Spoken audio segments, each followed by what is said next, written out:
Mes chers collègues, je propose qu'on démarre. Nos collègues nous rejoindront en cours de route. Nous accueillons aujourd'hui Monsieur Philippe Val.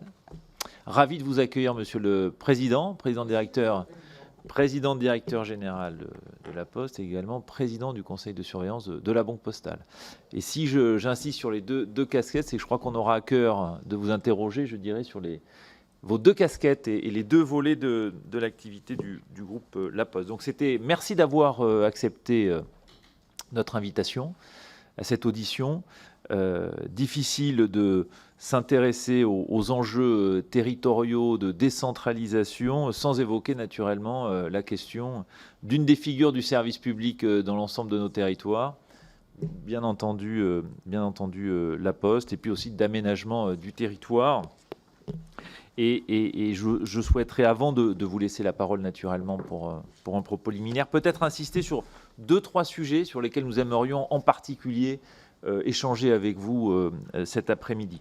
Le premier sujet qui fait naturellement pour les élus l'objet de discussions, d'échanges, parfois d'inquiétudes, c'est la mise en œuvre du contrat de présence postale territoriale. Je crois que vous avez signé tout récemment, dans le courant du mois de février, un nouveau contrat avec l'Association des maires de France et peut-être y revenir sur notamment les innovations prévues dans ce contrat de présence territoriale avec, j'ai pu le parcourir, quelques chiffres qu'il est toujours bon de rappeler, puisque quand on regarde l'évolution de la fréquentation des guichets, par exemple, depuis 2016, entre 2016 et 2022, c'est moins 52%.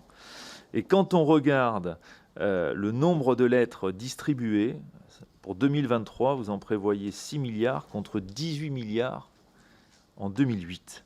Et donc cette mutation rapide des activités, naturellement, elle suscite parfois des interrogations, des inquiétudes. Et je crois que ce serait utile que vous y reveniez, avec notamment les engagements pris sur le dialogue structuré, sur un nouveau modèle de convention, dont vous nous direz d'ailleurs si les discussions ont abouti. Donc peut-être revenir sur ces questions-là. Deuxième type de sujet sur lesquels nous pourrions revenir, c'est finalement le développement de vos nouvelles activités.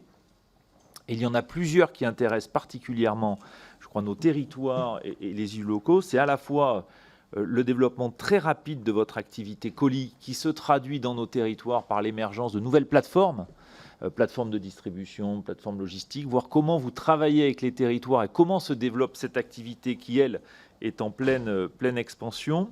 Et je pense aussi aux nouvelles activités de proximité, que vous confiez aux facteurs, parfois dans le cadre de partenariats avec des collectivités territoriales, dans le lien avec nos aînés, le prolongement de l'action de CCAS ou CCIS. Donc peut-être nous redire comment le développement de ces nouvelles activités se font aussi en partenariat avec les collectivités territoriales dans cet objectif de proximité. Et puis, je le disais, votre casquette de président du conseil de surveillance de la Banque Postale nous intéresse tout particulièrement parce que vous participez directement au financement des collectivités territoriales.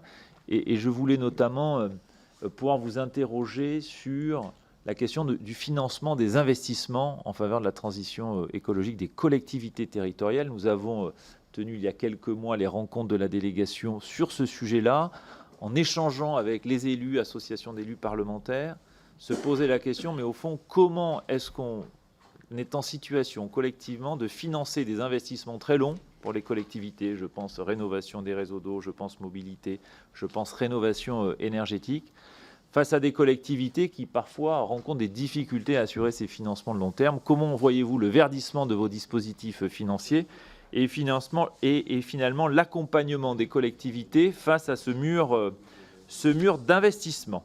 Voilà quelques-unes des questions qui pourraient alimenter votre propos liminaire et puis l'échange surtout avec les membres de la délégation dont je remercie pour leur présence. Vous avez la parole, Monsieur le Président. Merci, Monsieur le Président. Bonjour, Mesdames et Messieurs les députés. Merci avant tout de votre invitation, car c'est toujours essentiel pour nous de répondre à vos questions, de vous rendre compte des missions de service public et du développement de la Poste, et aussi de maintenir ce dialogue avec chacune et chacun d'entre vous. Je suis accompagné de l'équipe postale avec notre banquier, Serge Bayard, qui est le responsable du financement des collectivités locales à la Banque postale et qui est, j'en profite pour le dire, l'homme qui a créé en 2012 cette activité dont la réalité était nulle au moment où on l'a lancée, puisque nous sommes venus au secours des collectivités locales après la débâcle de Dexia. C'était à l'époque Serge qui a pris en charge ce magnifique projet. Yannick Imbert, qui est chargé des relations avec les élus et les territoires, et Simon Hérault, qui travaille avec lui. Alors d'abord, Monsieur le Président, merci bien d'avoir fixé le contexte dans lequel la Poste travaille. Vous l'avez dit, la fréquentation des bureaux de poste a été divisée par 2 en 10 ans, de 2 millions de personnes par jour à 1 million de personnes par jour. Quant au volume des lettres, elle a été divisée par 3, de 18 milliards à 6 milliards. Évidemment, c'est un choc considérable pour l'entreprise. Nous avons été capables, nous, postières et postiers, notamment grâce au soutien de nos actionnaires aussi, la Caisse des dépôts et consignations et l'État, de faire face à ces chocs. Mais pour que vous, élus, ayez en tête ce que ça représente une perte de chiffre d'affaires de 6 milliards d'euros. C'est-à-dire l'équivalent du chiffre d'affaires de la RATP, qui n'existerait plus, ou de Dassault Systèmes, qui n'existerait plus. C'est ça le choc que reçoit l'entreprise et qui explique un certain nombre des mesures qu'elle a prises au cours de toutes ces années. Évidemment, nous sommes une entreprise territoriale par nature. Il y a nos fameux, je dis nos parce que ce sont les vôtres et les nôtres, 17 000 points de contact. Ils sont écrits dans la loi de la République. En fait, nous en sommes à 17 300. Et si on ajoute à ça autre chose que les points de contact postaux, mais nos usines, les plateformes de colis, les plateformes de distribution de courrier, nos carrés pro, on arrive à 25 000 localisations d'endroits de la Poste ou liés à la Poste. C'est donc un réseau tout à fait considérable. Nous sommes investis dans les territoires et notre stratégie, c'est de rester investis dans les territoires et pas de gérer un repli, une fuite à l'anglaise, en quelque sorte. C'est la volonté que nous avons. Et, Monsieur le Président, pour répondre à votre première question, cette volonté de présence dans les territoires et de participation au développement, elle s'illustre dans le contrat que nous venons de signer avec l'AMF d'un côté et l'État de l'autre pour les 3 années à venir. Le but, c'est de rester dans les territoires avec des innovations qui sont des innovations majeures. La première innovation, c'est que nous avons pris des engagements sur la qualité de service et que ces engagements seront suivis de manière moléculaire avec les maires et l'AMF. La deuxième grande innovation, c'est que nous avons, dans un dialogue structuré, arrêté avec l'AMF le fait que si un point de contact n'était pas assez fréquenté, il fallait que le maire et la Poste en discutent pour voir quoi faire. Non pas pour le fermer, mais peut-être une ACP fermée et peu visitée doit-elle être transformée en relais poste commerçant parce qu'il y a un dernier commerçant qui aurait besoin de la pointe postale pour survivre. Donc c'est une dynamique de discussion qui est très importante. Il y a également une autre chose qui est très importante, nous l'avons déjà annoncé avec David Lisnard, André Léniel, le ministre et nous-mêmes, c'est notre décision de réouvrir dans les 18 mois 1000 bureaux de poste qui seraient fermés le samedi ou le jour du marché en semaine. Très souvent, les élus que vous êtes nous disent « même mon bureau de poste est fermé ». Nous prenons l'engagement d'en ouvrir 1000 sur les 1500 aujourd'hui qui ne sont pas ouverts le samedi. Ça veut quand même dire qu'on en a 6000 qui sont déjà ouverts le samedi. Donc, Monsieur le Président, ce contrat, qui est un engagement à la fois des collectivités locales et de nous-mêmes, est une preuve supplémentaire de notre investissement dans les 3 années à venir dans le territoire. Les conventions sont en cours de signature. Donc, par rapport à votre question, on avance, mais on n'a pas encore bouclé la totalité des conventions. Plus globalement, Monsieur le Président, je pense que, et cette convocation arrive au bon moment, nous sommes à un moment clé des politiques publiques et de l'histoire de la Poste. Un peu comme ce que nous avons vécu en 2011 avec Serge Bayard, quand vous nous avez demandé, car c'est le Parlement et l'État qui nous ont demandé, de créer une banque des collectivités locales pour remplacer Dexia qui allait connaître la faillite.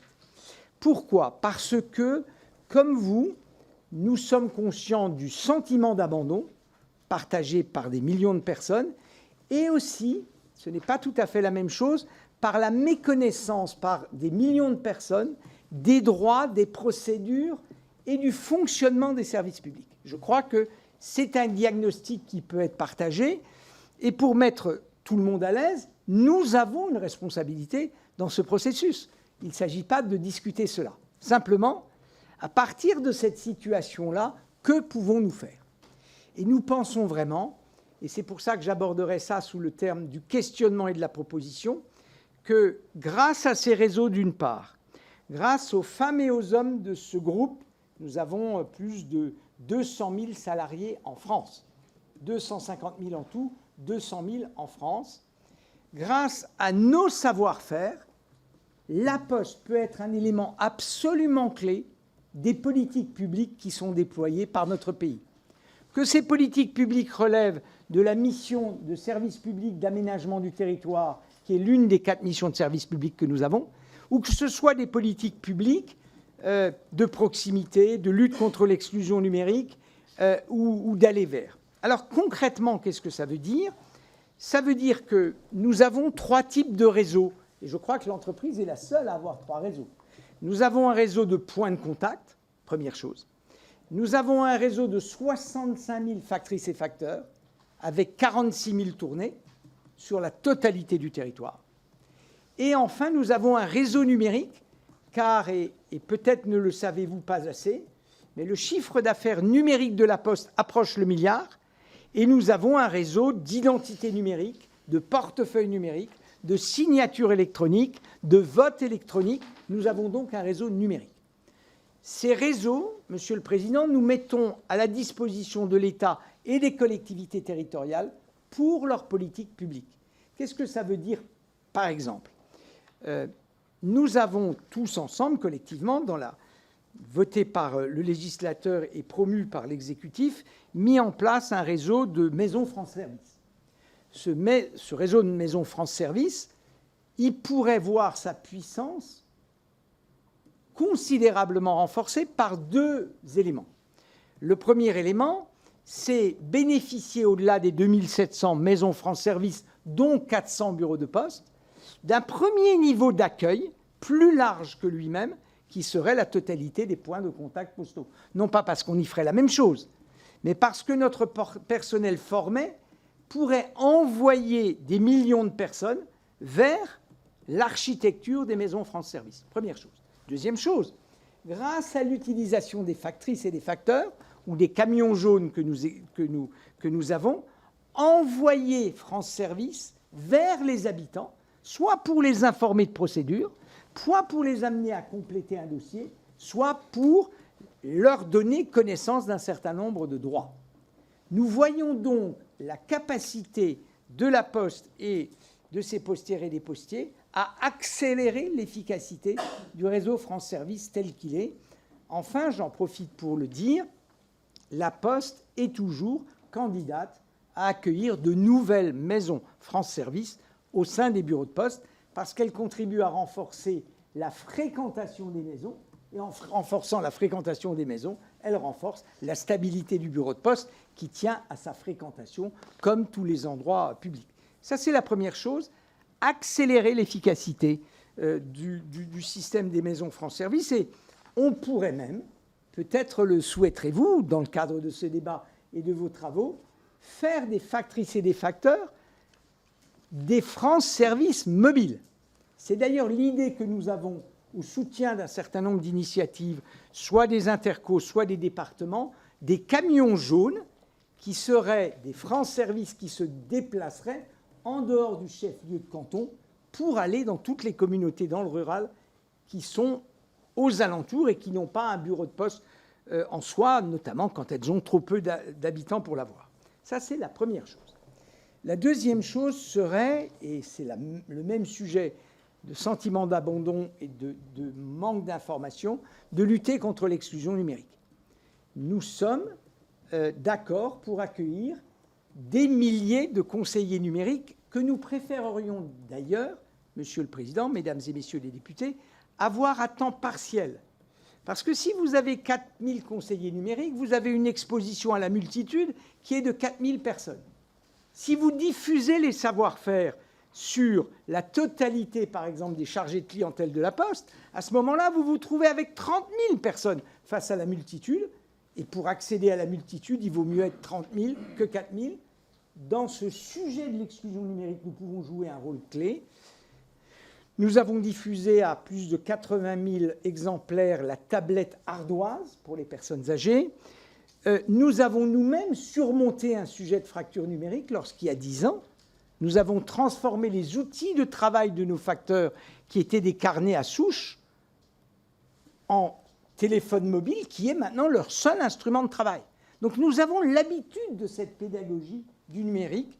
Deuxième chose que nous pourrions faire pour les politiques publiques. Et puis, plus fondamentalement, au moment où vous vous interrogez tous sur la proximité, la solitude, l'organisation associative, les petits frères des pauvres diraient la montée de la mort sociale, c'est leur expression, hein. Les politiques de virage domiciliaire, avec le fait de garder les gens chez eux, nous avons 65 000 personnes qui savent où est le domicile des gens, qui savent aller leur apporter des services et qui bénéficient de leur confiance.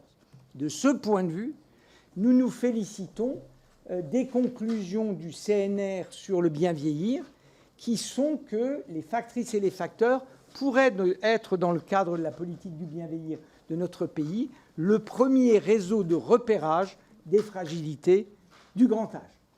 Nos factrices et nos facteurs savent le faire. Alors, sur les nouveaux services sur lesquels vous m'avez interrogé et qui prouvent la capacité à faire cela, je peux vous dire les choses suivantes. En 5 ans, La Poste est venue le premier distributeur de repas à domicile. Nous n'étions nulle part il y a 5 ans. L'année dernière, nous en avons distribué 3 millions. Cette année, nous allons en distribuer 5 millions. Le marché en cause est supérieur aujourd'hui à 60 millions. Et avec le vieillissement de la population, la livraison des repas à domicile va croître de manière très considérable. Nous avons des partenariats avec la ville de Nice, avec la ville de Blois. J'ai visité dans ces 2 cas nos installations. Ça, très clairement, c'est un contrat qui fonctionne extrêmement bien. Et, Monsieur le Président, lors d'un déplacement très récent à Bordeaux, où j'ai signé avec le maire de Bordeaux une charte de logistique urbaine, nous avons abordé la question de la distribution des repas dans la métropole bordelaise. Ça, c'est un premier exemple. Le deuxième exemple de ce lien avec les territoires, c'est ce que nous faisons en matière de aller vers les personnes âgées.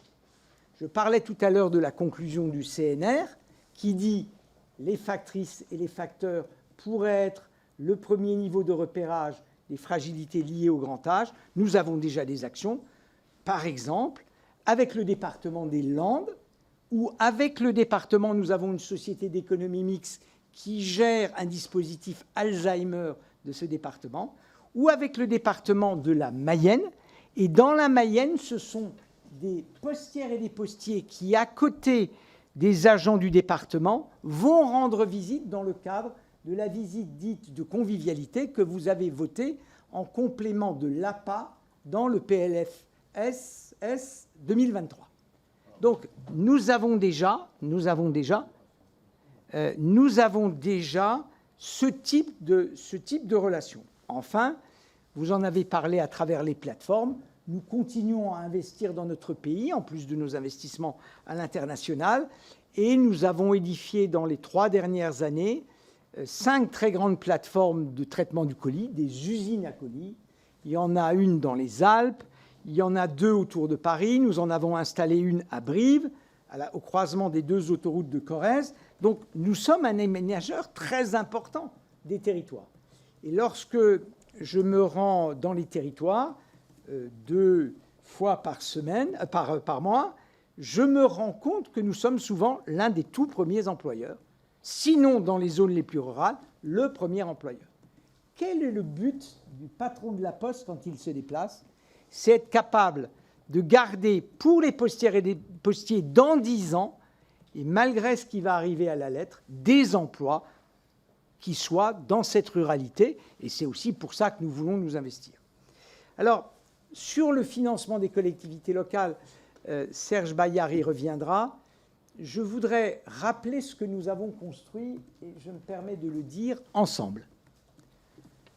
En octobre 2011, au moment de la crise de trésorerie des collectivités locales et de la quasi-faillite de Dexia, les encours de la Banque postale vis-à-vis des collectivités locales étaient simples, c'était 0 €.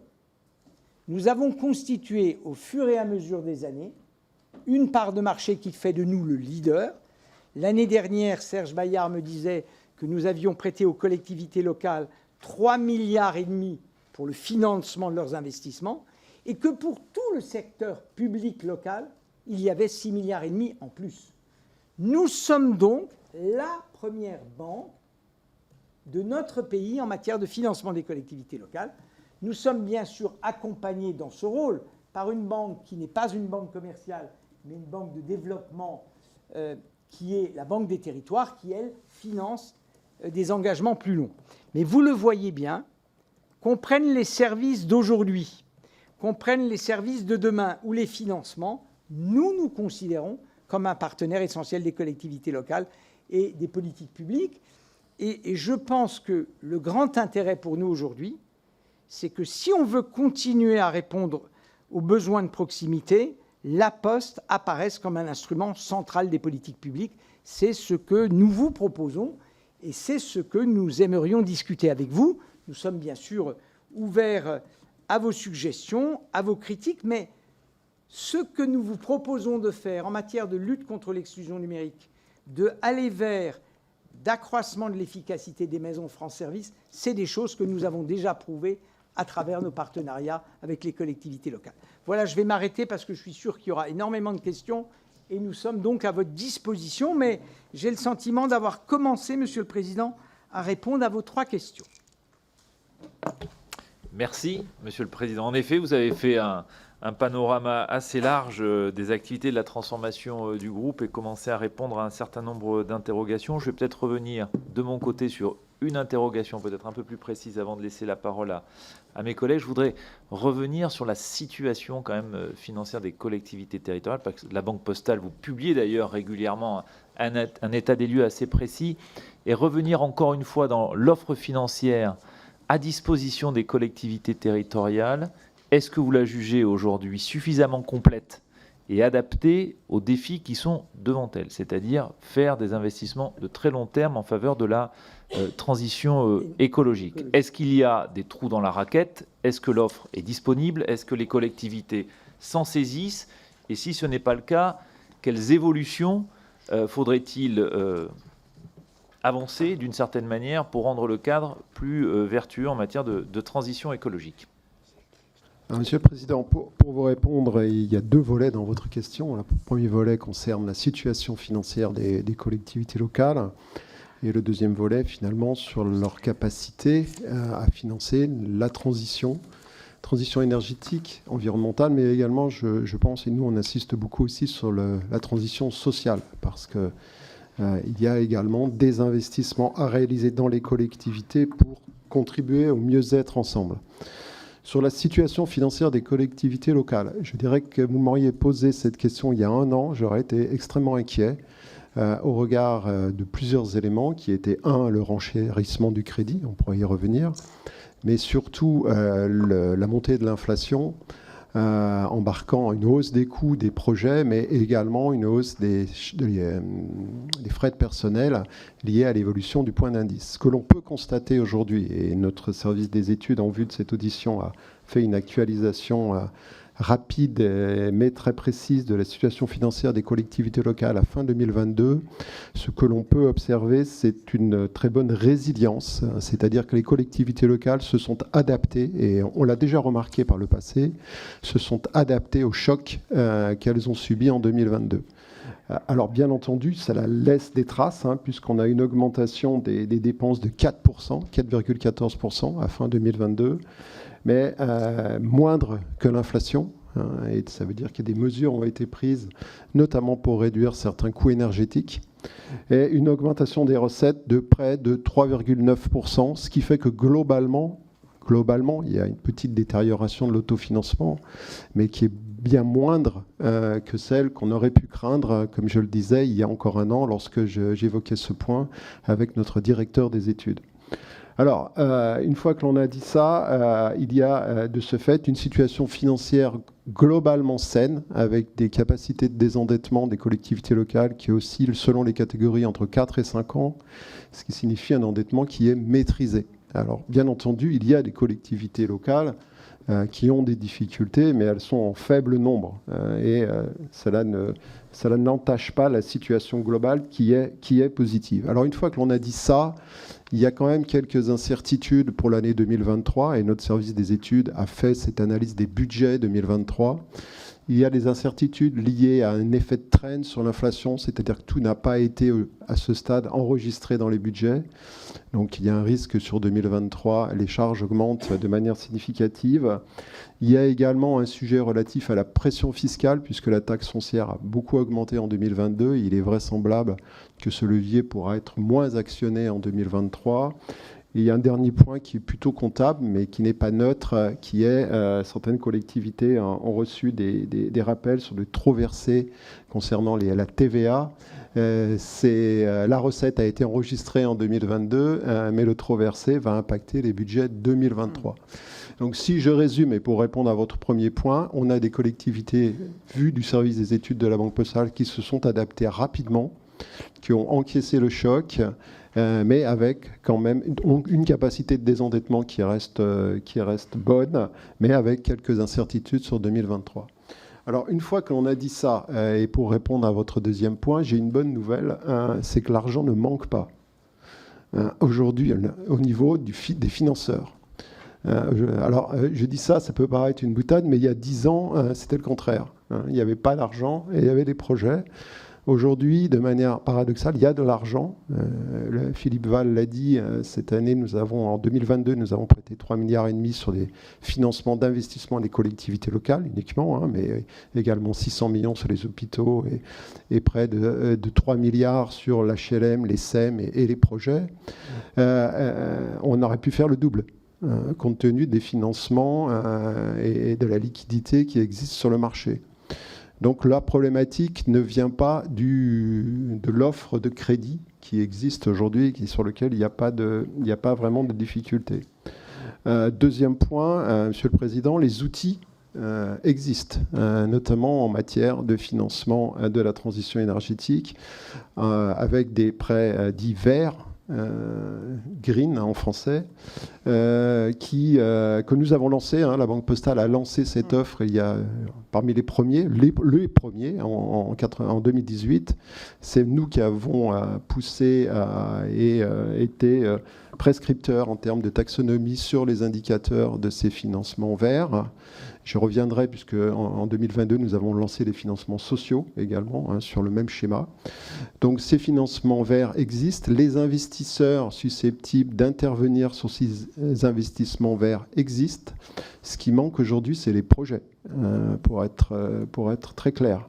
En 2022, plus du tiers de nos financements étaient des financements labellisés verts. Et quand je dis labellisés, c'est-à-dire répondant aux obligations de taxonomie européenne et susceptibles d'être audités par des organismes indépendants. Donc on ne parle pas de vert peut-être ou de vert pâle, on parle de vert validé, vrai vert, validé, auditable dans la durée. Donc c'est un tiers des financements, ce qui est beaucoup, puisque ce sont des choses qui interviennent depuis peu de temps. Mais on aurait pu, là, comme je l'ai dit, on aurait pu faire beaucoup plus. Alors qu'est-ce qui bloque aujourd'hui ? Il y a plusieurs choses qui bloquent. Premièrement, on passe d'un financement budgétaire à un financement au projet, ce qui est une vraie évolution en matière de recours à l'emprunt. C'est-à-dire que les collectivités qui souhaitent entrer dans cette dynamique traçable de financement de la transition énergétique doivent demander leur financement projet par projet. Elles doivent ensuite présenter et répondre aux indicateurs permettant de déterminer que ces projets sont bien éligibles à ce financement. Et surtout, troisième point, elles doivent ensuite s'engager à faire un reporting annuel sur la durée de vie du projet, du respect de ces indicateurs. Donc on est sur quelque chose qui est beaucoup plus contraignant en termes de suivi de projet. Ça, je dirais que c'est le premier point, mais qui n'est peut-être pas le point le plus important. Le deuxième point qui nous paraît, vu de la banque, très important, c'est la complexité des projets, notamment en matière de risques liés à l'obsolescence ou au risque technologique, puisque aujourd'hui, ces projets sont de plus en plus complexes. Est-ce que je choisis la bonne solution technique et est-ce que cette solution sera toujours valable dans les années à venir? Et quelque part, ça met en évidence, sans doute, notamment pour les collectivités les plus petites, une difficulté à disposer de l'ingénierie nécessaire pour faire les bons choix en matière de projet. Ça, c'est un point qui est important et qui est préalable à l'engagement du projet environnemental et du projet ou de transition énergétique. Ça, c'est le deuxième point. Le troisième point, alors sur ce deuxième point, quand même, nous avons réfléchi à une réponse au niveau de la banque, même si nous ne sommes pas ingénieurs. Nous avons installé une équipe de 6 personnes, dont l'objectif, qui est une équipe de financement vert, l'objectif est d'accompagner les collectivités en amont des projets pour justement essayer de leur proposer notamment des choix et des alternatives, des exemples, notamment en matière de benchmark, permettant de dire, voilà, sur tel type de situation, telle réponse a été apportée. L'autre point troisième point, sur lequel, pour répondre toujours à votre question sur qu'est-ce qui manque, on est quand même frappé par l'extraordinaire complexité du système de financement. Alors, il y a les prêts. Ça, on va dire, quelque part, c'est assez simple. Mais après, il y a tout le système des subventions croisées qui doit permettre...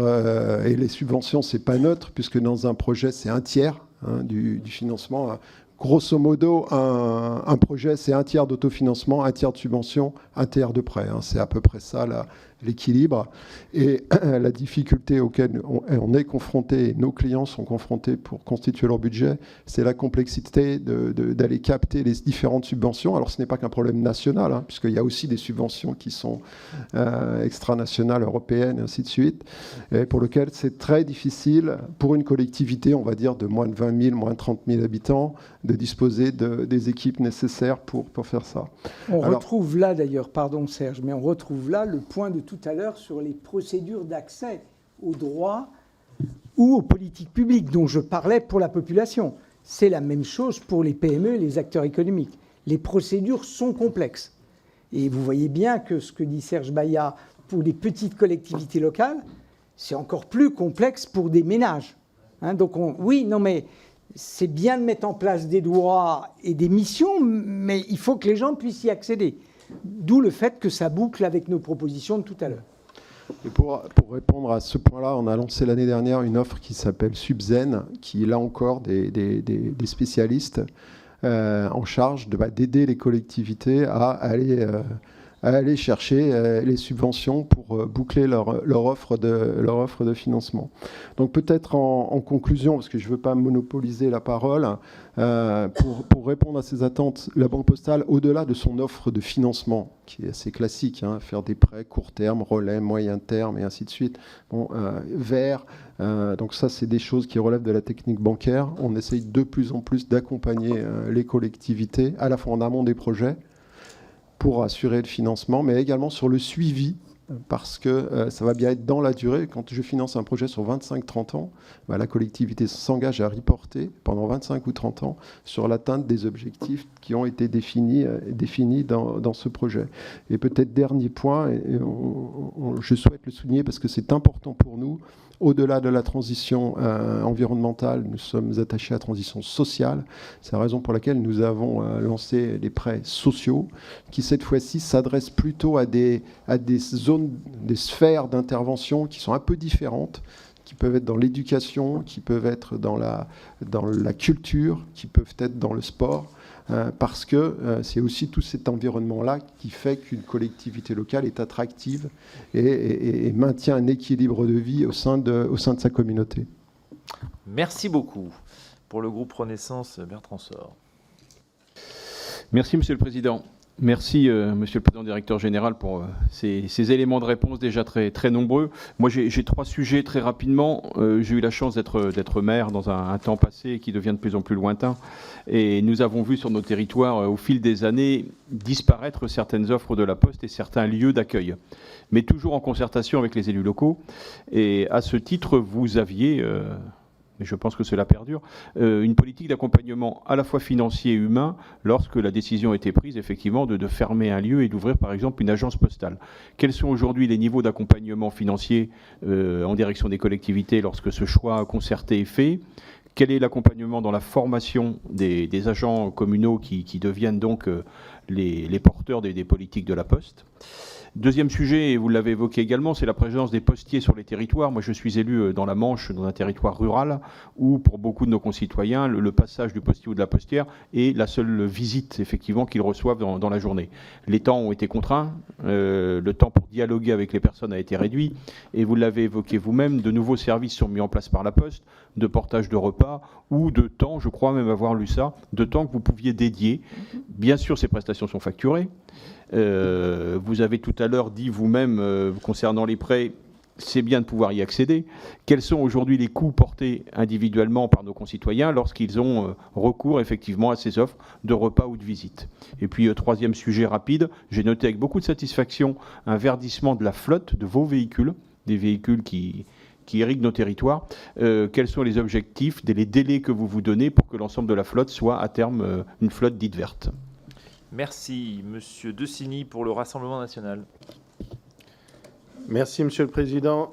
Monsieur le Président général de la Poste, lors de la dernière étude publiée par la Banque postale sur les investissements publics et les subventions locales, met en lumière l'accélération de 2 phénomènes entre lesquels les communes se retrouvent prises en étau. Le premier, l'évolution des dotations d'investissement de l'État vers un système de pilotage des subventions de projets sélectionnés par les préfets en fonction des priorités thématiques fixées par l'État.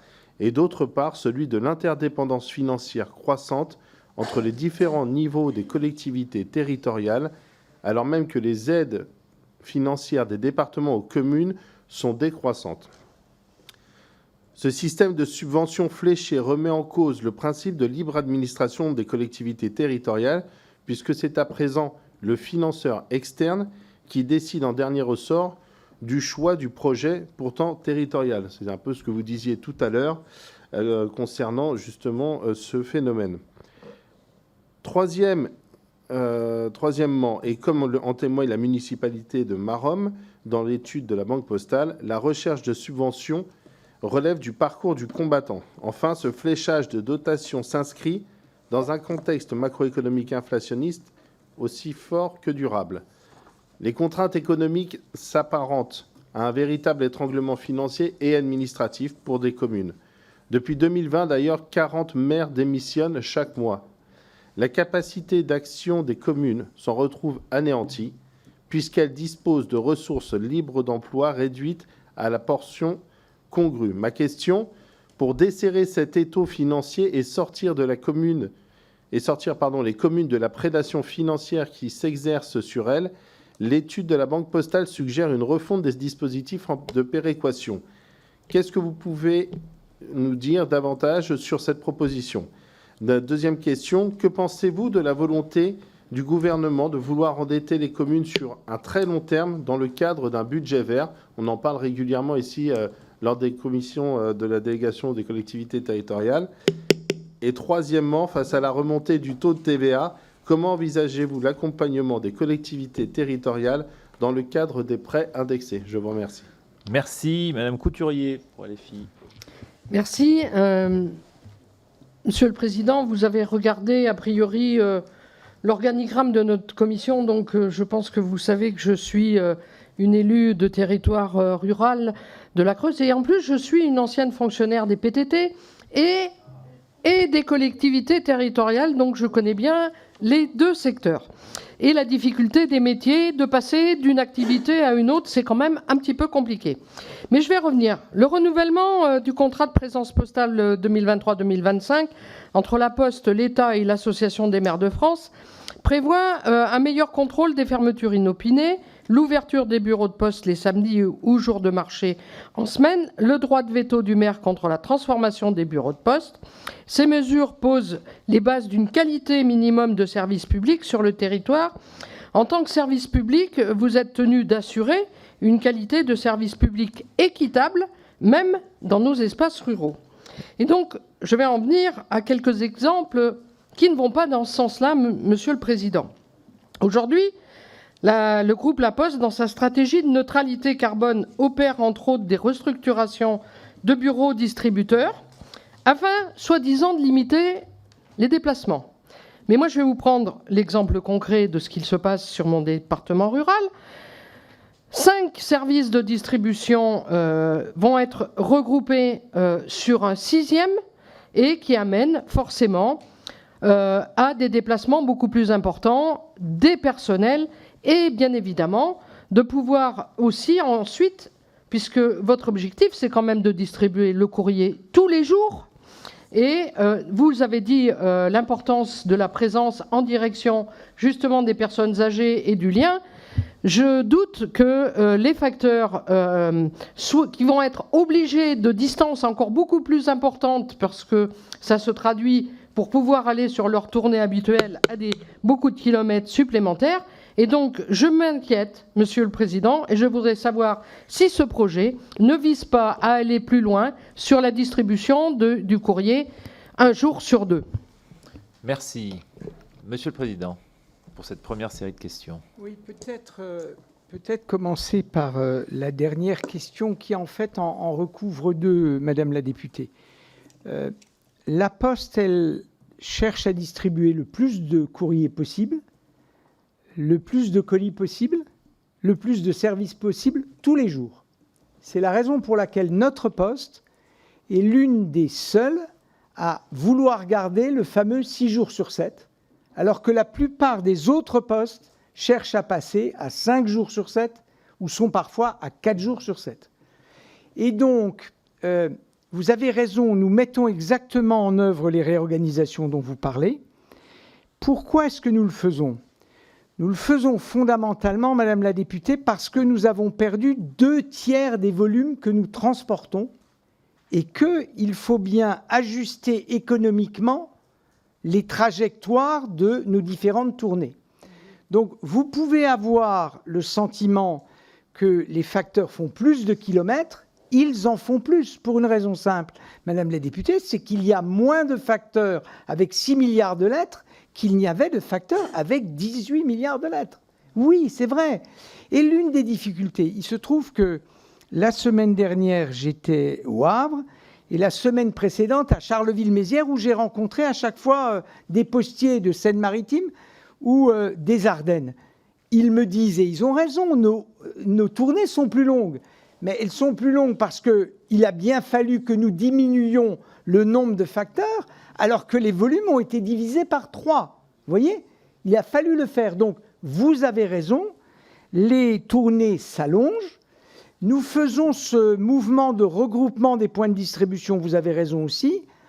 En même temps, nous créons aussi un certain nombre d'îlots qui sont des délocalisations de ces nouveaux points de distribution. Donc, globalement, qu'est-ce que ça veut dire ?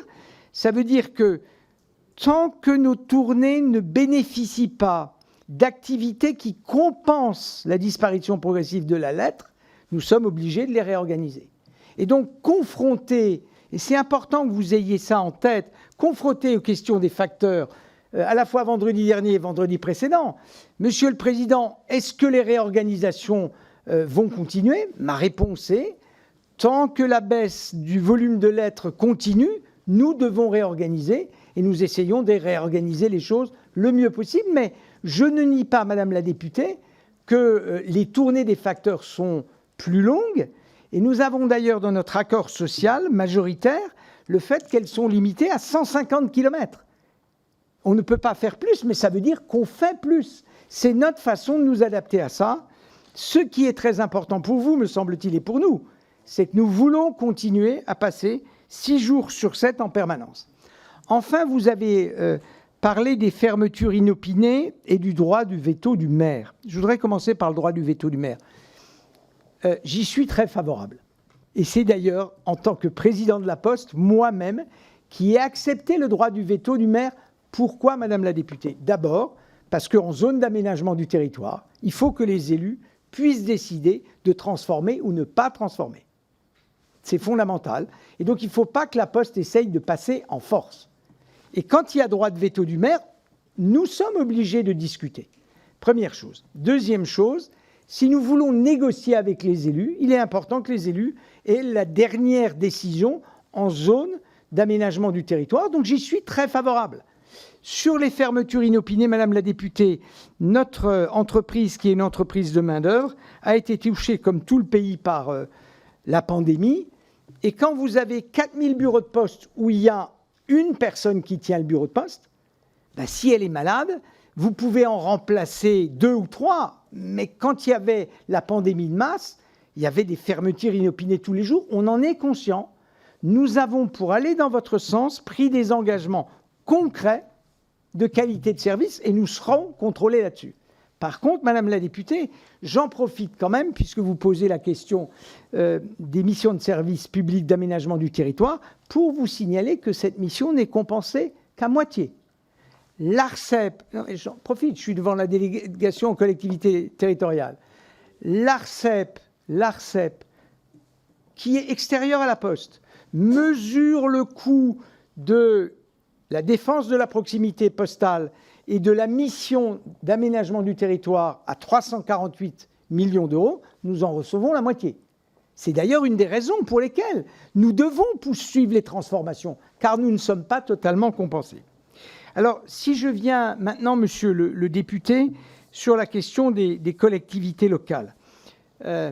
Je crois, monsieur le député, que Serge Bayard vous a dit tout à l'heure, et je reprends son diagnostic, que globalement, c'est-à-dire en moyenne, la situation des collectivités locales est saine, il parle en tant que banquier, l'endettement est maîtrisé, globalement.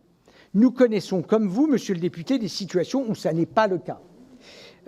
Vous avez vous-même souligné, à juste titre, ce sujet d'interdépendance entre les collectivités. Nous, on n'a pas de responsabilité politique, on dit simplement il y a des dispositifs qui entremêlent les responsabilités sur lesquels il faudrait réfléchir. Mais on ne va pas faire des propositions. Mais on dit il y a un problème et c'est à regarder. Deuxième chose, sur l'influence de l'État vis-à-vis des collectivités locales et le ciblage, ce n'est pas la responsabilité de la Poste de le faire. Vous voyez, ça c'est... Nous, on exécute les politiques publiques qui sont mises en place.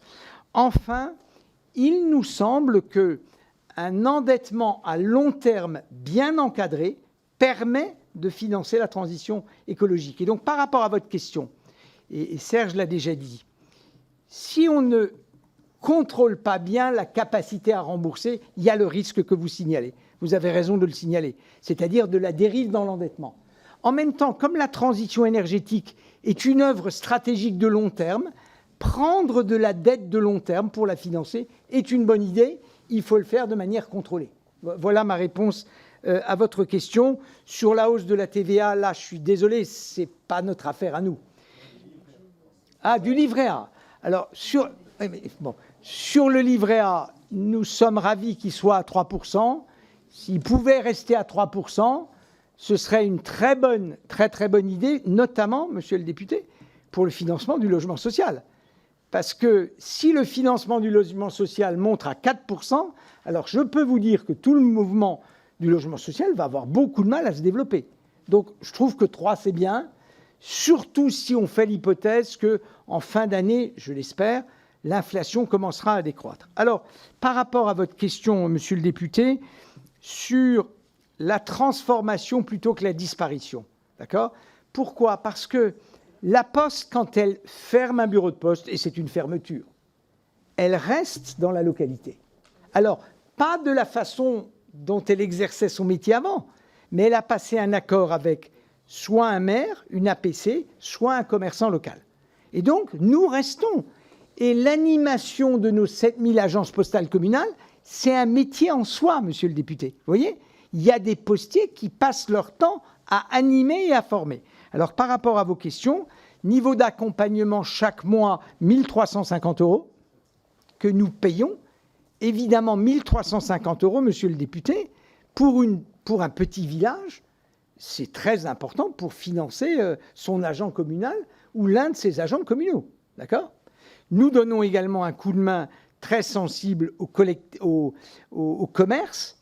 Et d'ailleurs, dans les villes, nous commençons à dire, dans les villes et dans les grandes villes, nous commençons à dire aux relais post-commerçants qu'on aimerait bien diminuer le financement. C'est-à-dire qu'on veut bien financer les mairies, mais les grandes chaînes de distribution, on se dit que l'apport de nouvelles clientèles devrait suffire. Vous voyez ? Donc voilà comment on fait. Sur la visite au domicile, dont vous avez compris que, de mon point de vue, c'est l'un des grands enjeux des 10 années à venir. Pourquoi, monsieur le député ? Pourquoi ? Notre pays va passer de 600 000 nonagénaires en 2013 à 1,3 million en 2030. Et nous sommes déjà près du million. Le vieillissement de la population et la volonté des pouvoirs publics de garder la domiciliation fait donc de l'enjeu du passage à domicile un enjeu absolument clé. Alors, quel est le coût ? Veiller sur mes parents pour une visite par semaine, c'est 19,99 € par mois. D'accord ? Premier point. La livraison des repas, elle est gratuite pour les gens parce qu'elle est prise en compte par les CCAS et nous sommes opérateurs de CCAS. Et monsieur le député, j'en profite, et mesdames les députés, j'en profite pour faire une publicité de 30 secondes devant vous tous. Lorsque nous prenons en charge cette distribution, en général, nous abaissons le coût de distribution des CCAS de manière sensible. Pourquoi ? Mais parce que partout où des agents communaux ou des agents associatifs passeraient pour distribuer le repas, le facteur sera passé. Et donc, pour nous, voilà comment on le fait. Très clairement, si on allait vers l'aller vers, je pense que les financements devraient passer non pas directement de l'État à la Poste, mais par la CNSA. La CNSA est l'outil que vous avez structuré pour être la 5e branche. C'est par elle qu'un tel financement, de mon point de vue, devrait passer. Enfin, et vous me donnez l'occasion d'en parler parce que c'est souvent une discussion que j'ai avec les postières et les postiers sur ces nouveaux services. Pour les plus anciennes et les plus anciens d'entre eux, ils me disent « Mais Monsieur le Président, on le faisait déjà et c'était gratuit. Si je ne l'ai pas entendu 1000 fois, je ne l'ai pas entendu une fois. » Quelle est ma réponse ? La première chose, c'est que ça n'a jamais été gratuit. C'est les milliards de lettres qui payaient cette capacité à s'arrêter et à discuter avec tout le monde. C'est le monopole de la lettre et l'excédent du service public qui le payait. C'était pas direct, mais il était bien payé. Et puis, on le faisait déjà, mais il y avait 600 centenaires il y a 30 ans en France, il y en a 20 000.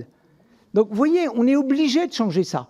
Et je pense que là, peut-être, dans votre responsabilité, il y a un enjeu central. Je termine enfin par le verdissement de la flotte. Là, c'est assez simple, monsieur le député, pardon, mais nous avons la première flotte de voitures électriques d'Europe. La première flotte d'Europe. Nous sommes la première poste neutre en carbone. Nous sommes la seule poste qui ait une trajectoire de zéro net émission en 2040. Géopost, qui est notre filiale privée, entre guillemets, est le seul distributeur de colis européen qui soit neutre en carbone et qui le sera en 2040. Donc la Poste est le leader de la décarbonation. Je ne suis pas désolé de vous le dire, je suis fier de vous le dire. Et comme j'étais en Seine-Maritime et au Havre vendredi dernier, et puis à Vernon la semaine d'avant, etc., on a bien vu qu'avec les élus, ce qui les intéresse, c'est qu'on continue l'électrification. Quand on parle au maire de Bordeaux, ce qui l'intéresse, c'est que la Poste continue à décarboner. Nous sommes le leader de la décarbonation. Nous en sommes fiers, mais puisque vous me posez la question, voilà quelle est la réponse. Merci. Très bien, je l'ai saisi, monsieur le député. Merci. David Valence pour le groupe Renaissance. Oui, monsieur le président. Alors, certaines de mes questions vont faire écho à des remarques précédentes. La première cette remarque concerne votre présence à travers les agences postales communales ou les maisons France Service. On a tous évidemment en tête la présence en milieu rural quand on pense à ce modèle, dans ma circonscription par exemple à Mande-Laveline ou à La Chapelle de Vambruyères. Mais je voulais insister sur le fait que c'est aussi une présence qui se décline dans les quartiers politiques de la ville et que, évidemment, les maires sont très attentifs à la pérennité d'une présence de services publics et singulièrement d'une offre postale, quelle qu'elle soit, dans ces quartiers politiques de la ville. Deuxième élément, je voudrais que vous reveniez sur ce que vous venez de nous dire, sur la neutralité carbone sur l'ensemble de votre chaîne logistique. Est-ce que vous pourriez détailler comment s'exprime cette neutralité carbone? Parce que j'imagine qu'elle ne concerne pas que la seule question des motorisations des véhicules que vous utilisez pour transporter les colis et le courrier. Et évidemment, je pense notamment aux colis. On sait tous que la massification du volume de colis a globalement, et si on sort la poste, je l'ai bien compris, a des effets sur la carbonation des mobilités qui sont assez catastrophiques. Et puis, dernière question très locale. Comment voyez-vous l'avenir des centres de tri très spécialisés dans des courriers atypiques, comme vous pouviez en avoir un à Libourne, je crois, et à Saint-Dié-des-Vosges? Évidemment, en tant que député de cette circonscription, je vous invite bien volontiers à venir visiter le centre de tri de Saint-Dié, dans un bâtiment qui n'appartient pas, mais à y revenir. Pas depuis que je suis élu, vous n'êtes jamais venu. Et ça fait déjà 9 ans, et surtout que des travaux importants y ont été apportés, pas par la Poste, mais par le locataire, qui est une société d'économie mixte dont la ville de Saint-Dié est actionnaire. Très bien. Merci. Madame Blanc pour le Rassemblement national. Monsieur le Président, dans le rapport du Sénat de 2021 sur l'avenir des missions de service public de la Poste, la contribution à l'aménagement du territoire est définie comme, je cite, « une obligation de service public particulièrement exigeante en matière d'aménagement du territoire ». Cette mission, qui rejoint celle de l'obligation de l'accessibilité bancaire, vous amène à entretenir un maillage territorial dense et qui permet à plus de 97% de la population de rentrer dans les critères du taux d'accessibilité, toujours selon les chiffres de 2021.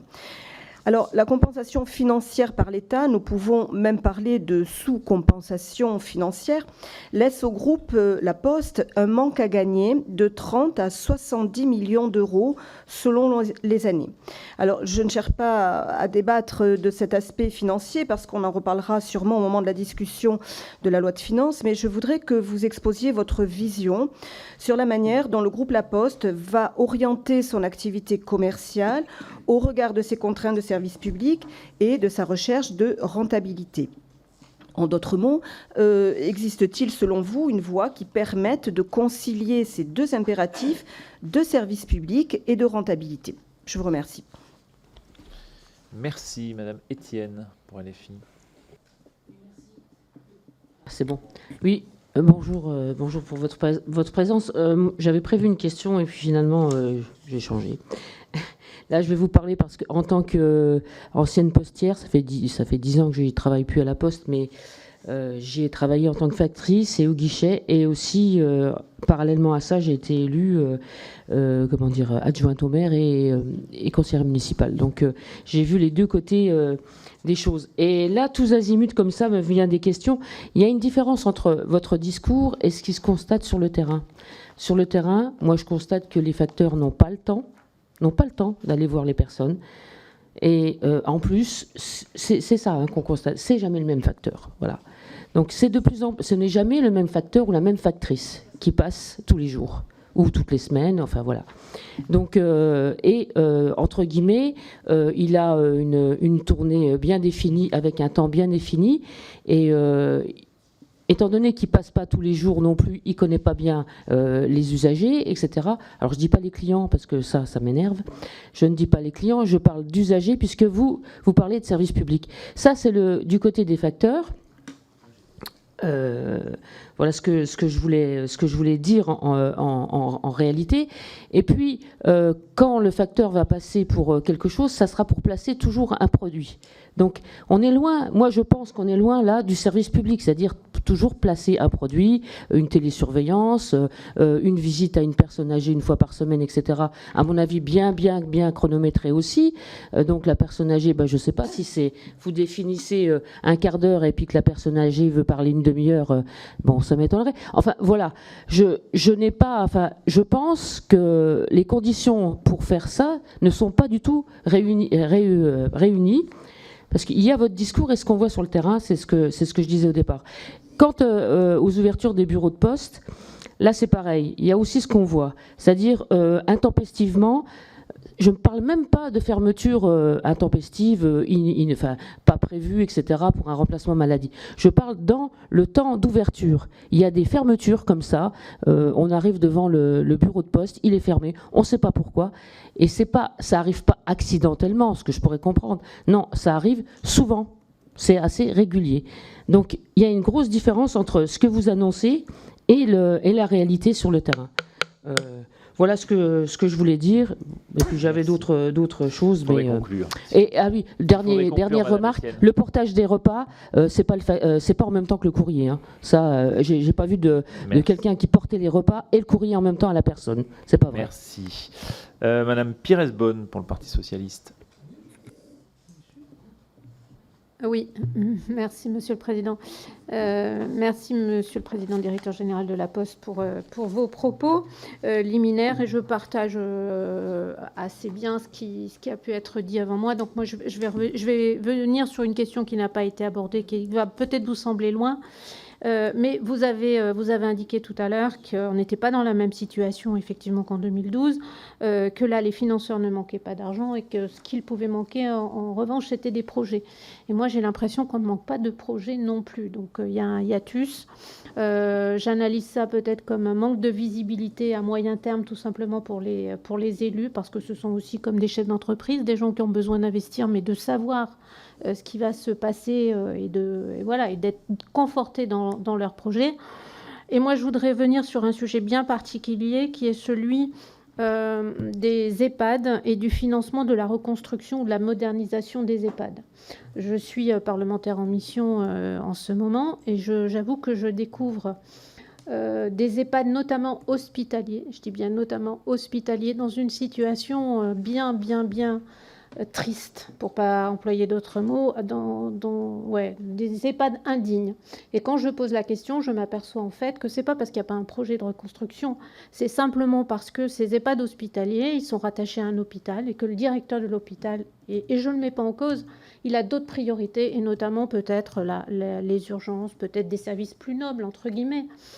Et je me dis, est-ce qu'il serait pas temps, et c'est lié au reste à charge, parce que si on avait des financements à taux zéro sur la reconstruction ou la modernisation de ces établissements hospitaliers, d'office, vous diminuez le reste à charge par tout le monde. Pourquoi ? Parce que dans le reste à charge, ce qui pèse, c'est l'hébergement. Et l'hébergement, ce qui pèse sur l'hébergement et le coût de l'hébergement, c'est effectivement la partie immobilière.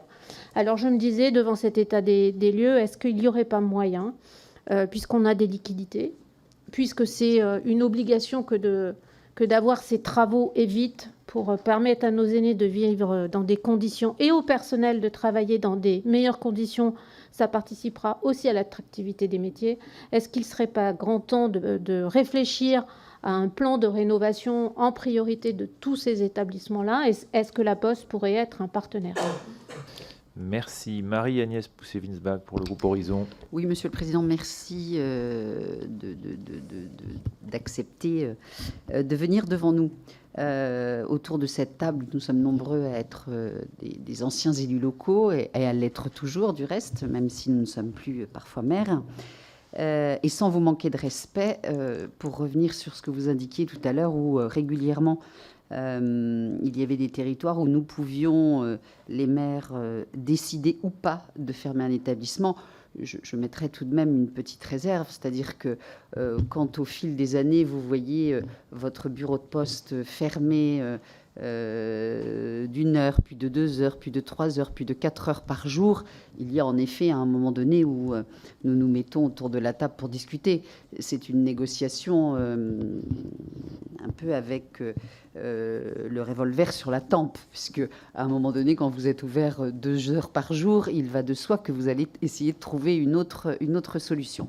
En tous les cas, c'est ce que nous avions trouvé sur le territoire, et ce qui a été un plus, c'est qu'en fait, nous avons ouvert beaucoup plus à Fécamp qu'auparavant. Vous nous avez évoqué les maisons France Service, et j'ai été particulièrement intéressée puisque, avec le sénateur Delcros, nous avons une mission qui nous a été confiée par la Première ministre et Stanislas Guérini, sur ces maisons France Service, sur comment est-ce qu'on essayait d'améliorer et l'aller vers et l'offre. Vous nous avez fait quasiment une offre de service, donc évidemment nous comptions le faire, mais nous comptions réunir l'ensemble des opérateurs ensemble. Si vous en êtes d'accord, eh bien on vous auditionnera tout seul, puisque là moi j'ai quasiment une offre de service très claire sur les maisons France Service, ce dont je me réjouis. Et donc, je voulais peut-être que vous puissiez revenir, parce que ça fait toujours l'objet non pas de polémique, mais d'incertitude sur justement les financements et votre contribution.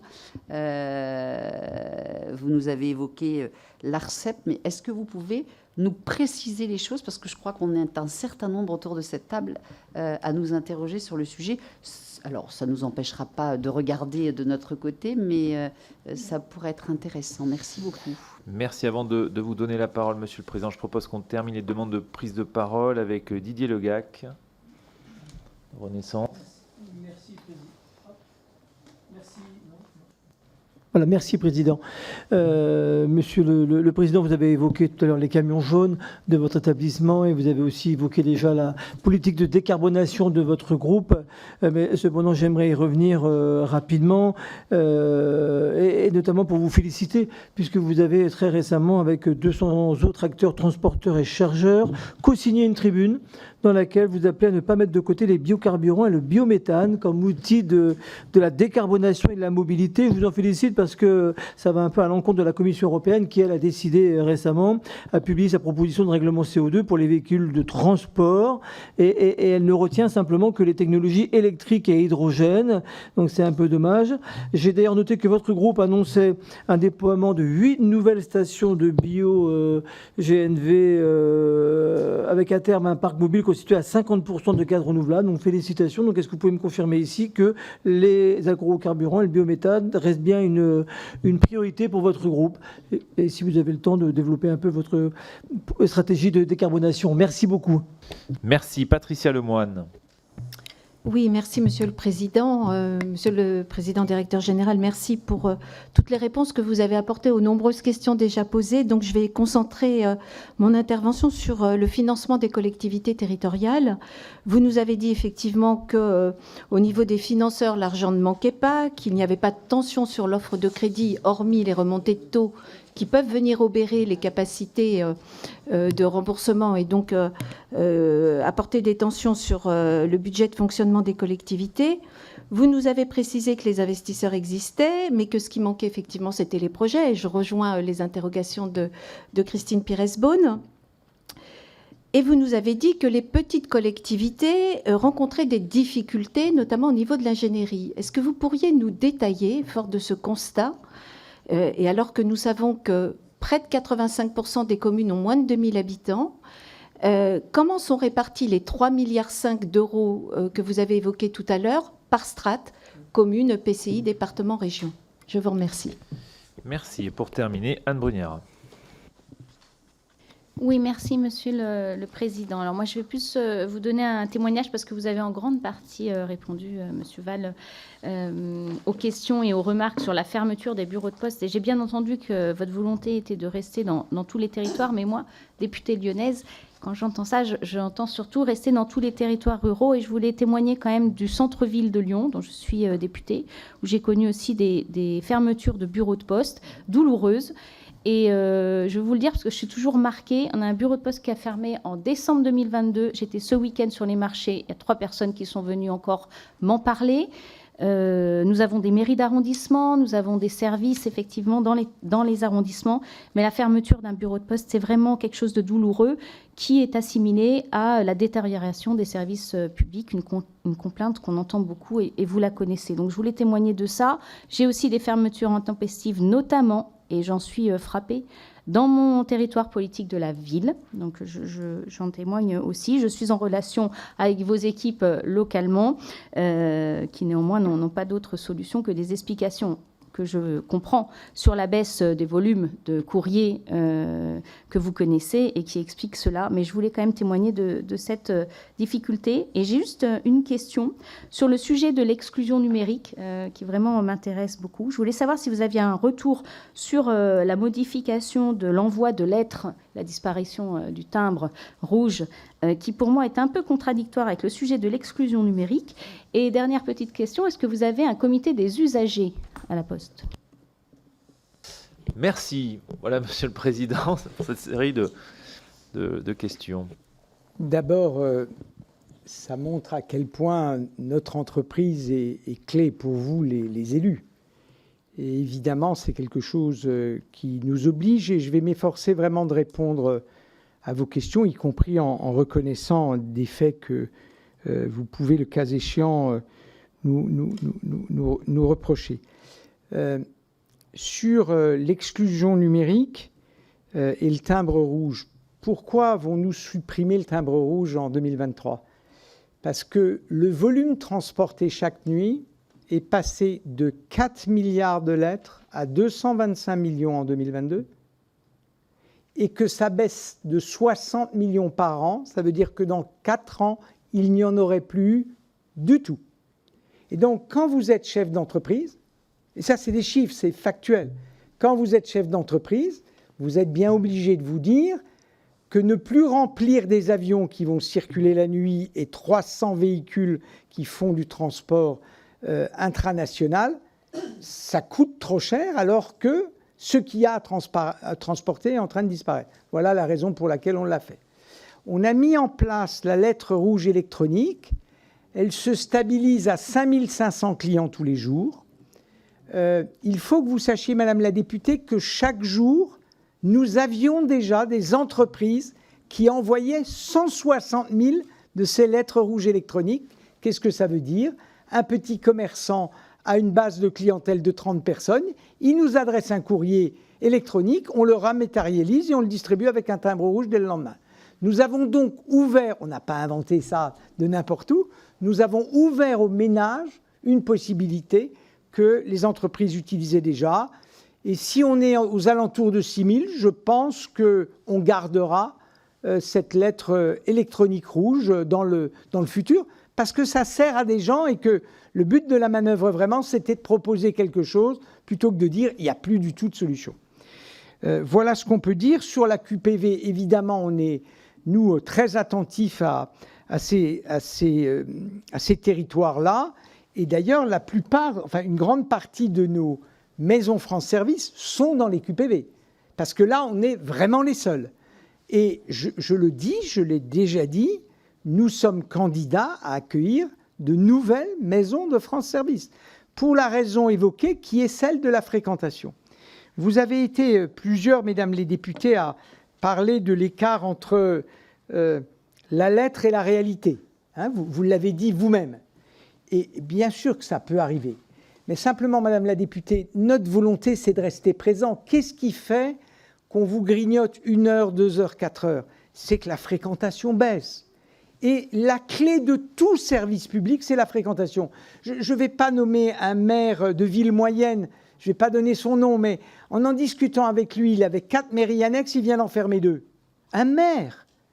D'accord? Pourquoi il ferme? Alors quand je lui dis, mais pourquoi les fermes-tu? Il me dit, Philippe, j'ai regardé, sur 2 ans, il n'y a plus personne. Je les ferme, les flux se sont déployés.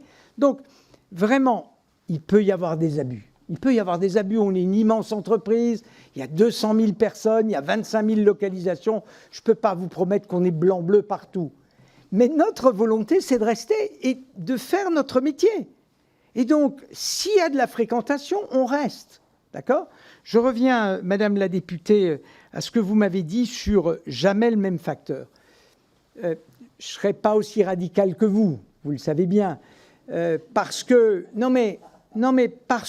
vous avez raison par rapport à un point, c'est qu'il y a un renouvellement des tournées plus important. Alors maintenant, la question c'est, attendez, Madame la députée, pourquoi ? Parce que ça fait 2 ans que la pandémie nous a touchés, nous aussi. Et donc, on a 65 000 facteurs, ils ont été malades comme les autres. Pour les remplacer, Madame la députée, on a fait appel à des intérimaires, d'où le sentiment que le facteur changeait. Mais là où vous avez un point important, c'est que la qualité de service et la qualité de la relation n'est pas la même quand il y a le facteur titulaire et quand c'est son remplaçant. Je suis d'accord avec vous, raison pour laquelle nous avons pris des engagements qui vont être suivis avec nos organisations syndicales pour baisser l'intérim à l'intérieur de la Poste. Maintenant que la pandémie est passée, nous baissons l'intérim. Voilà, c'était le cas aussi pour les fermetures, les fameuses fermetures inopinées.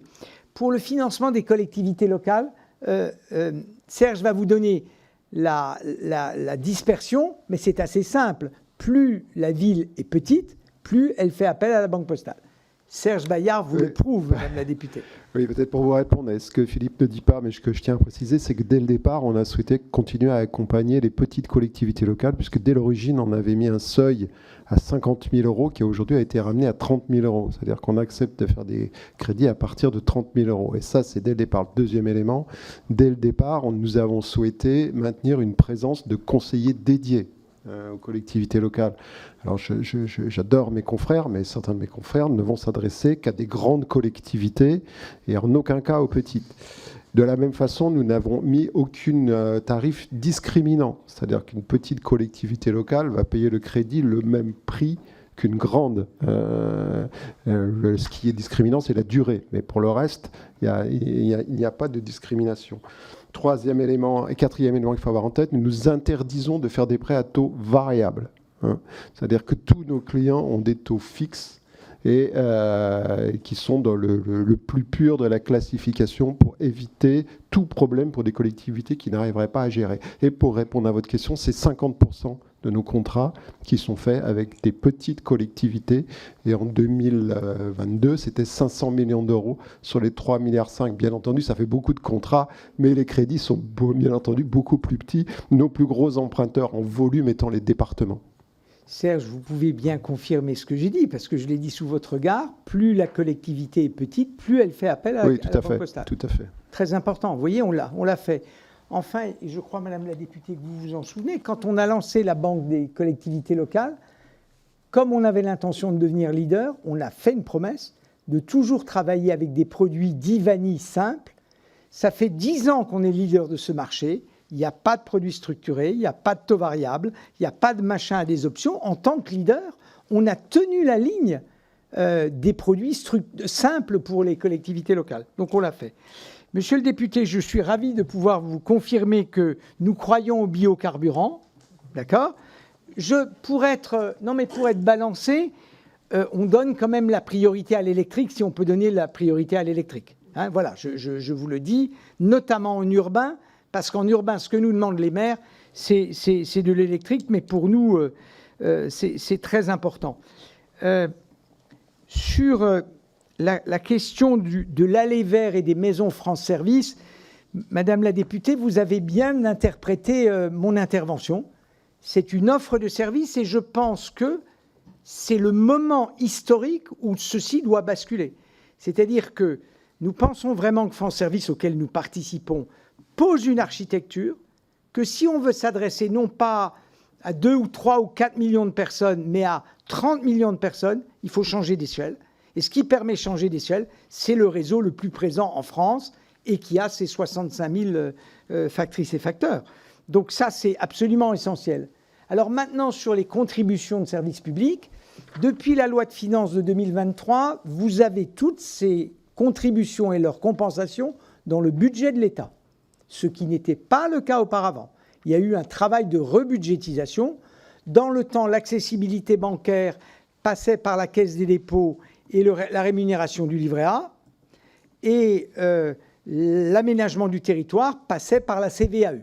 Maintenant, tout est en budgétaire. Là, Madame les députées, les choses sont simples. Quand vous faites la somme de nos missions de service public évaluées par l'ARCEP, vous arrivez à 1,6 milliard et nous recevons 1,1 milliard chaque année. Pour nous, à ce stade, nous sommes le seul service public de ce pays à ne pas être totalement compensé. Vous voyez? Donc, c'est quand même un vrai sujet. Et au moment où vous vous posez la question de l'aller vers, du retour sur les territoires, et la Poste est prête à réinvestir la ruralité, la question de la compensation totale se pose quand même. Voilà, je me permets de vous le dire. Sur le financement des EHPAD, je crois que vous avez raison.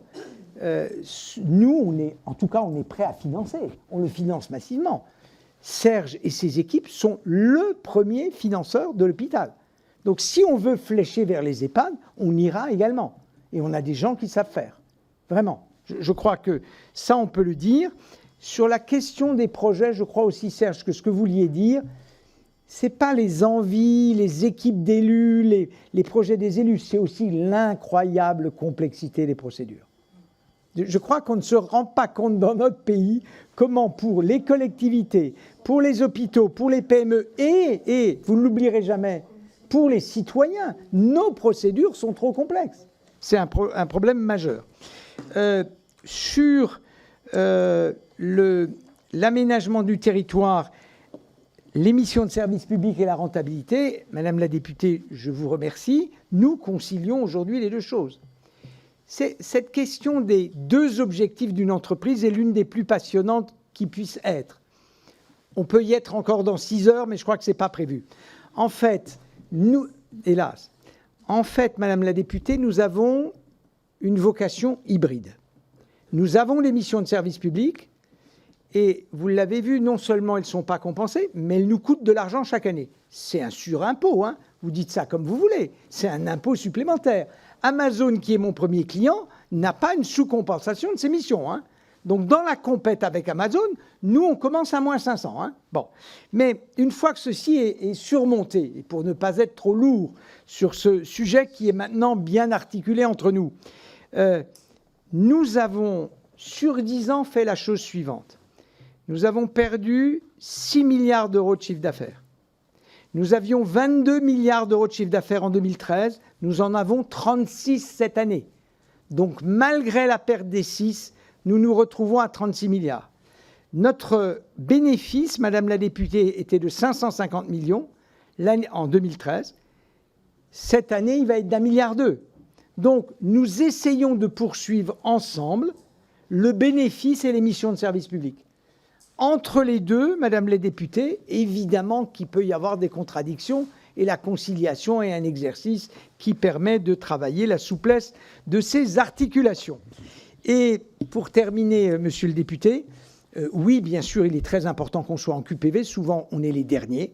Donc, je veux redire que nous voulons y rester. Sur la neutralité carbone, le e-commerce, par définition, parce qu'il fait appel à la globalisation, consomme plus de carbone. Ça, c'est clair. Nous-mêmes, nous avons une neutralité, alors pas de l'entrepôt chinois au domicile du Français ou de la Française, mais du moment où le colis arrive en France, nous sommes neutres en carbone. Nous sommes neutres en carbone parce qu'on a commencé à s'en occuper dès 2010, très très tôt.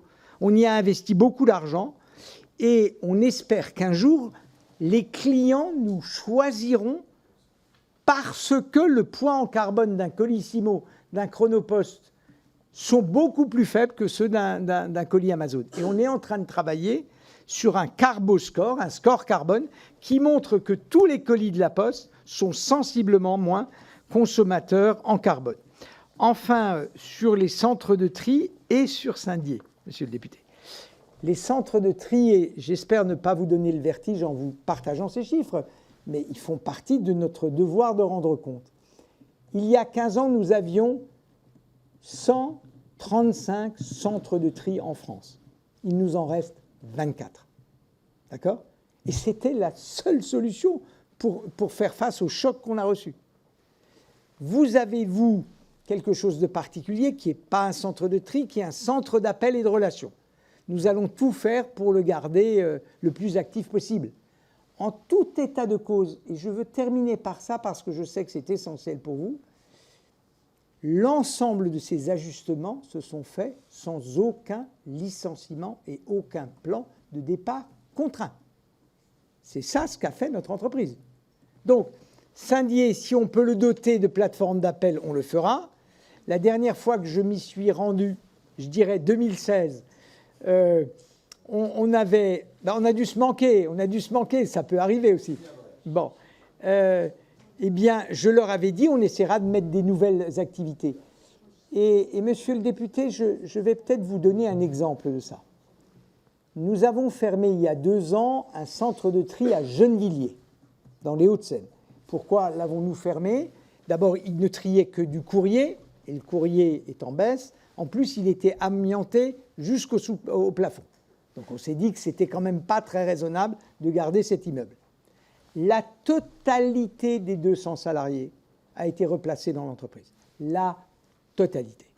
Pas un seul n'a été envoyé à Pôle emploi. Pas un seul. Alors, il y en a qui travaillent au Tillet à 35 km, hein, mais notre entreprise a cette priorité sociale et elle la met en œuvre tous les jours. Je crois que j'ai répondu à tout, non, me semble-t-il, à peu près. Quelle performance, monsieur le Président. Non, mais c'est vous. Vous aurez noté, merci de votre intérêt. Vous aurez noté l'intérêt des députés de la délégation pour votre entreprise en pleine mutation. Et en leur nom, je voudrais vous remercier pour votre disponibilité, la qualité de vos réponses ainsi que celle de vos équipes. Merci à vous. Et j'invite d'ailleurs les députés membres du bureau, s'ils veulent bien rester quelques minutes pour que nous actions quelques décisions. Merci.